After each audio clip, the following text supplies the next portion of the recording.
America और Iran में जंग के बीच समंदर में बारूदी सुरंगों की खूब चर्चा हो रही है। अमेरिका ने दावा किया है कि वह अपनी नौकाओं से बारूदी सुरंगों को साफ करवा रहा है। अमेरिका ने यह भी कहा है कि हुर्मुज स्ट्रेट में अगर कोई भी ईरानी नौका बारूदी सुरंगें बिछाते हुए दिखी तो उसे तुरंत तबाह कर दिया जाए। दरअसल इस तरह की सुरंगें मिनटों में बड़े से बड़े जहाज को तबाह करने की क्षमता रखती हैं। वहीं हुर्मुज के रास्ते दुनिया के 20% पेट्रोलियम का व्यापार होता है, जो कि अपने आप में ही ज्वलनशील है। ऐसे में इन सुरंगों से भारी खतरा बना ही रहता है। कुछ ऐसे विस्फोटक डिवाइस होते हैं जो कि पानी में भी फट सकते हैं। इसका इस्तेमाल पहली बार 14वीं शताब्दी में किया गया था। चीन समुद्री लुटेरों को तबाह करने के लिए इस तरह की सुरंगों का इस्तेमाल भी करता था। पहले विश्व युद्ध के दौरान भी इस तरह की सुरंगों का इस्तेमाल किया गया था। इन सुरंगों के जरिए टारगेटेड हमला किया जाता है। समुद्र में बिछाई जाने वाली बारूदी सुरंगें कई तरह की होती हैं। कुछ कॉन्टैक्ट सुरंगें होती हैं जो कि किसी भी जहाज के टकराते ही फट जाती हैं। इसके अलावा कुछ ऐसी सुरंगें हैं जिनको प्रोग्राम किया जाता है और विस्फोट कंट्रोल में होता है। इसके अलावा चुंबकीय तरंगों, दबाव या फिर किसी तरह की हलचल को रीड करके फटने वाली सुरंगें भी होती हैं। कुछ माइंस पानी में डाल दी जाती हैं और वह तैरती रहती हैं। इसके अलावा कॉन्टैक्ट मेन एंकर से बंधी रहती हैं। इन्फ्लूज सुरंगें समुद्र के तल पर हिरकती हैं। वहीं कुछ छोटे विस्फोटकों की भी सुरंगें तैयार की जाती हैं, जिन्हें जहाजों के आगे चिपका दिया जाता है। अमेरिका का दावा है कि ईरान ने हुर्मुज में 6000 बारूदी सुरंगें बिछाई हैं। हालांकि जानकारों को कहना है कि बारूदी सुरंगों की संख्या के बारे में कुछ कहा नहीं जा सकता। बारूदी सुरंगों को समुद्र में तलाश करना बेहद कठिन होता है। जरूरी नहीं है कि ये सुरंगें समुद्र में ऊपर ही हो। इसके अलावा समुद्री धाराओं के साथ इनकी स्थिति बदलती भी रहती है। इन्हें साफ करने के लिए भी अगर विस्फोटक के अवशेष बचे रह जाते हैं तो इनमें फिर से विस्फोट हो सकता है। आमतौर पर माइंस खोजने के लिए सोनार का इस्तेमाल किया जाता है। ईरान की नौसैनिक रणनीति में समुद्री माइंस एक ब्रह्मास्त्र की तरह है। ईरान के पास दुनिया का सबसे बड़ा और घातक माइन भंडार माना जाता है। पुराने समय में माइंस को फटने के लिए जहाज से टकराना जरूरी था, लेकिन आधुनिक माइंस सेंसर पर काम करती हैं। इन्हें मुख्य रूप से 3 तरह से ट्रिगर किया जा सकता है। माइंस पर छोटे सींग जैसे उभार होते हैं। जब कोई जहाज इनसे टकराता है तो इनके अंदर का केमिकल रिएक्शन धमाका कर देता है। कुछ माइंस बिना छुए ही फट सकती हैं। ये जहाज की मौजूदगी को इन संकेतों से पहचानती हैं। कुछ माइंस मैग्नेटिक होती हैं, जो जहाज के लोहे से पैदा होने वाली चुंबकीय क्षेत्र को भांपकर ट्रिगर होती हैं। तो जहाज के इंजन या प्रोपेलर की आवाज और कंपन को सुनकर। कुछ माइंस जहाज के गुजरने से पानी के दबाव में होने वाले बदलाव को महसूस करके। वहीं कुछ माइंस को रिमोट कंट्रोल या तार के जरिए किनारे से कंट्रोल किया जाता है। तनाव के दौरान ईरान ने फिर से इन माइंस को अपनी सुरक्षा की पहली दीवार बनाया। ईरान का मानना है कि भले ही उसके पास बड़े एयरक्राफ्ट कैरियर ना हो, लेकिन हजारों सस्ती माइंस अमेरिकी नौसेना को महीनों तक उलझाए रखने और अरबों डॉलरों का नुकसान पहुंचाने के लिए काफी हैं। यही वजह है कि अमेरिका के लिए यह समुद्री माइंस गले की फांस बनी हुई है।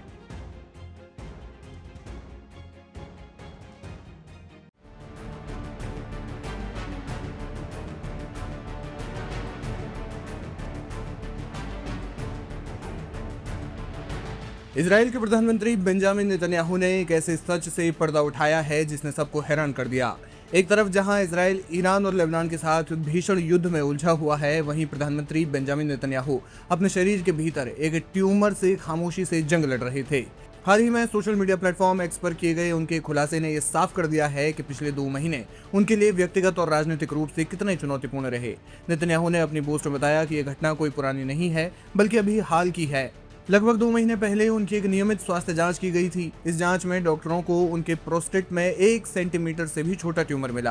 प्रधानमंत्री ने लिखा, मेरी हालिया स्वास्थ्य जांच में प्रोस्टेट में 1 सेंटीमीटर से भी छोटा ट्यूमर पाया गया था और परीक्षणों से पुष्टि हुई कि ये बहुत प्रारंभिक अवस्था का लेकिन घातक ट्यूमर है। डॉक्टरों ने कहा कि इसका पिछली समस्या से कोई संबंध नहीं है। सबसे चौंकाने वाली बात ये रही कि डॉक्टरों के अनुसार इस नए ट्यूमर का 18 महीने पहले हुई उनकी पिछली स्वास्थ्य समस्या से कोई लेना देना नहीं था। ये पूरी तरह से नई मेडिकल चुनौती थी जिसने युद्ध के बीच उनकी मुश्किलों को बढ़ा दिया था। जैसे ही ट्यूमर के घातक होने की पुष्टि हुई, यरूशलेम के हदासा अस्पताल में उनका गोपनीय तरीके से इलाज शुरू हुआ। अस्पताल के ऑन्कोलॉजी विभाग के निदेशक की देखरेख में उन्हें रेडिएशन थेरेपी दी गई।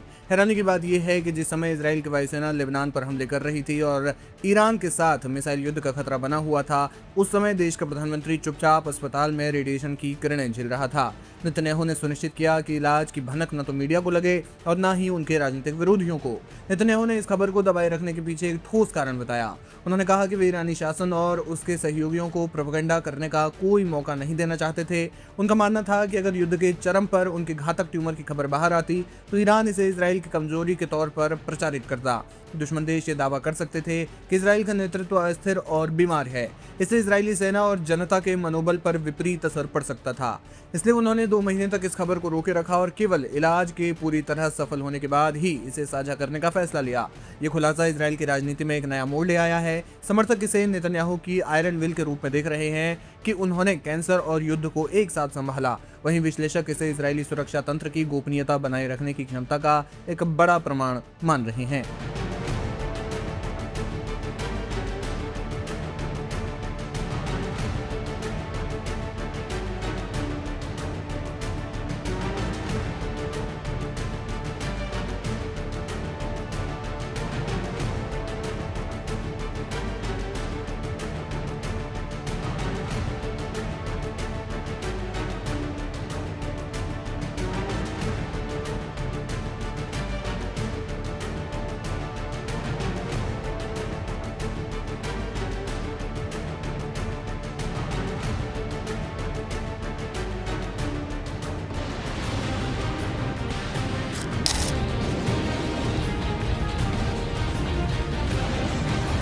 पश्चिमी एशिया के धधकते मैदानों में ईरान के साथ जारी भीषण युद्ध ने दुनिया की सबसे बड़ी सैन्य शक्ति अमेरिका के लिए एक बड़ा संकट खड़ा कर दिया है।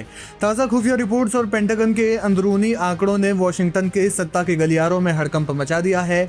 खबर है कि फरवरी के अंत में शुरू हुई इस जंग ने अमेरिकी शस्त्रागार को उस स्तर तक खाली कर दिया है जिसकी कल्पना रणनीतिकारों ने भी नहीं की थी। आधी स्टील्थ शक्ति खा गया ईरान युद्ध। पेंटागन के विश्लेषकों के अनुसार अमेरिका ने पिछले कुछ हफ्तों में अपनी उन लंबी दूरी की स्टील्थ क्रूज मिसाइलों का लगभग 50% स्टॉक खत्म कर दिया है जिन्हें उसने भविष्य में चीन के साथ संभावित महायुद्ध के लिए रखा हुआ था। ये मिसाइलें अमेरिकी रक्षा रणनीति का मुख्य आधार हैं क्योंकि ये दुश्मन के रडार को चकमा देकर लंबी दूरी तक सटीक वार करने में सक्षम है। आंकड़े डराने वाले हैं। अमेरिका अब तक 1100 से ज्यादा लंबी दूरी की स्टील्थ क्रूज मिसाइलें ईरान पर दाग चुका है। रणनीतिक विश्लेषकों का मानना है कि स्टॉक में आई ये गिरावट प्रशांत क्षेत्र यानी इंडो पैसिफिक रीजन में अमेरिका की निवारक शक्ति या डेटरेंस को सीधे तौर पर चोट पहुंचाती है। अगर आज चीन, ताइवान या दक्षिण चीन सागर में कोई मोर्चा खोलता है तो अमेरिका के पास जवाब देने के लिए पर्याप्त उच्च तकनीक हथियार नहीं बचे हैं। अंतर्राष्ट्रीय मीडिया रिपोर्ट्स के अनुसार युद्ध के इस छोटे से कालखंड में अमेरिका ने 1000 से ज्यादा टोमाहोक क्रूज मिसाइलों का भी इस्तेमाल किया। ये संख्या इसलिए चौंकाने वाली है क्योंकि अमेरिका की वार्षिक खरीद क्षमता से 10 गुना ज्यादा है। यानी अमेरिका एक साल में जितनी मिसाइलें खरीदता है उससे 10 गुना उसने महज कुछ ही हफ्तों में फूंक दी है। आर्थिक मोर्चे पर भी ये युद्ध अमेरिका की कमर तोड़ रहा है। अकेले टोमाहोक मिसाइल की कीमत लगभग 3.6 मिलियन डॉलर यानी 30 करोड़ रुपए है। केवल टोमाहोक मिसाइलों पर ही अमेरिका अब तक 3.6 बिलियन से ज्यादा खर्च कर चुका है। इसमें अन्य गुप्त मिसाइलें, विमानों के ईंधन और युद्धक जहाजों के संचालन का खर्चा जोड़ दिया जाए तो ये राशि कल्पना से परे चली जाती है। वॉशिंगटन में चिंता इस बात को लेकर भी है कि इस खाली हो चुके भंडार को दोबारा भरने में आखिर कितना समय लगेगा। रक्षा जानकारों के मुताबिक आधुनिक मिसाइलों का उत्पादन कोई ओवरनाइट प्रक्रिया नहीं है। एक टोमाहोक या फिर स्टील्थ मिसाइल को बनाने में जटिल सप्लाई चेन और समय लगता है। वर्तमान दर से इस खाली स्टॉक को भरने में 5 से 10 साल का समय भी लग सकता है। पेंटागन के अधिकारियों का कहना है कि हम अपनी भविष्य की सुरक्षा को वर्तमान की आग में झोंक रहे हैं। ईरान के साथ जारी ये संघर्ष अब केवल 2 दशकों की जंग नहीं रह गया बल्कि अमेरिकी सैन्य औद्योगिक क्षमता की परीक्षा बन गया है। ईरान की रक्षात्मक क्षमता और जवाबी हमलों ने अमेरिका को अपनी पूरी ताकत झोंकने पर मजबूर कर दिया। नतीजतन जिस ग्रेट पावर कंपटीशन की बात अमेरिका सालों से करता आ रहा था, उसमें वो अब कमजोर मोड़ पर दिख रहा है। बीजिंग और मॉस्को इस स्थिति पर पैनी नजर गड़ाए हुए है, क्योंकि अमेरिका का खाली होता शस्त्रागार वैश्विक शक्ति संतुलन को बदलने की क्षमता रखता है। क्या वॉशिंगटन इस मिसाइल थकावट से उबर पाएगा, या फिर ये युद्ध उसकी वैश्विक प्रधानता के अंत की शुरुआत है? ये आने वाला वक्त ही बताएगा।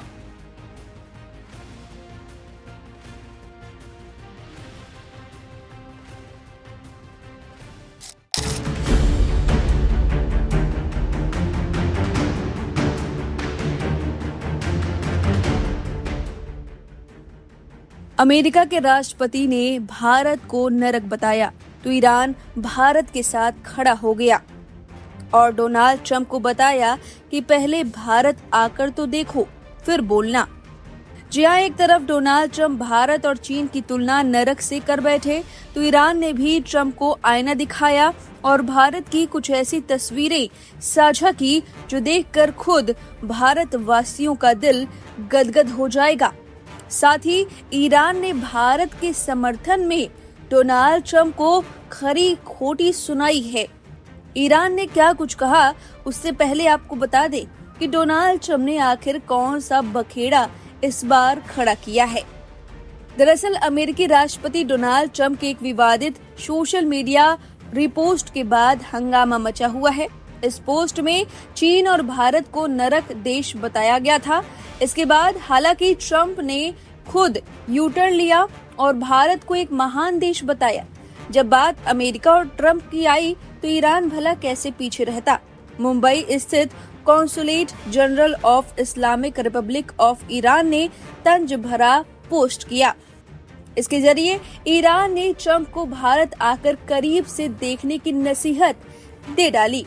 इसके लिए एक वीडियो भी शेयर किया जिसमें भारत के कुछ दर्शनीय जगहों को फिल्माया गया है।